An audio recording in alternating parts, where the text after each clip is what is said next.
মোদি বললেন, পানি আর রক্ত একসাথে বইতে পারে না। ঠিক একটি কথাই, আর তার ঠিক কয়েক মিনিট পরেই কাশ্মীরে আকাশে ড্রোন, পাঞ্জাবে বিস্ফোরণ, আর হঠাৎ করেই অন্ধকারে ডুবে গেল একাধিক শহর। এসব কি শুধু কাকতালীয় বলবেন, নাকি কোনো অদৃশ্য যুদ্ধ ইতিমধ্যে শুরু হয়ে গেছে? ঘণ্টাখানেক আগেও সব স্বাভাবিক ছিল। লোকজন ঘরে, বাজারে, কেউ মোবাইলে ভাষণ শুনছেন, আর তারপরেই দেখা গেল আকাশে লাল আলো, শোনা গেল বিস্ফোরণের আওয়াজ, আর মুহূর্তে বিদ্যুৎ চলে গেল।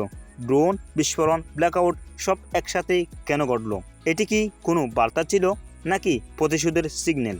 মোদির ভাষণ ছিল আগ্রাসী, যেখানে সন্ত্রাসবাদ, পাকিস্তান আর যুদ্ধনীতি নিয়ে সরাসরি হুঁশিয়ারি ছিল।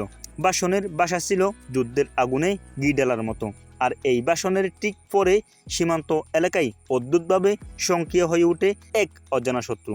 ড্রোন, যেগুলো শুধু ছবি তুলতে আসে না, এগুলো আসে বই ছড়াতে, তথ্য নিতে, কখনো বা সরাসরি আক্রমণ করতে।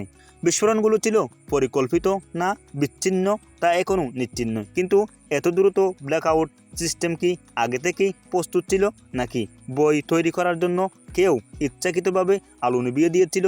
যেটাই হোক না কেন, ভারতের আকাশ আর জমিন এখন আর আগের মতো নিরাপদ নয়।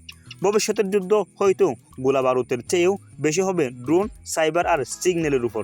এখন প্রশ্ন একটাই, মোদি কি জানতেন ভাষণের পর ঠিক কী ঘটবে, নাকি এটা সেই যুদ্ধ প্রথম শট যার জন্য সবাই প্রস্তুত, কিন্তু কেউ প্রকাশ্যে কিছু বলছে না কেন?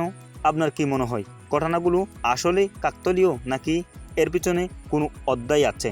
আপনার মন্তব্যগুলো আমাদের কমেন্ট বক্সে জানাবেন, এবং সত্যকে জানতে যুক্তি দিয়ে বুঝতে চাইলে আমাদের ইউটিউব চ্যানেলটি সাবস্ক্রাইব করবেন, ফেসবুক পেজটি অবশ্যই ফলো করবেন, লাইক, কমেন্ট, শেয়ার করবেন। আসসালামু আলাইকুম রহমতুল্লাহি ওয়া বারাকাতুহু।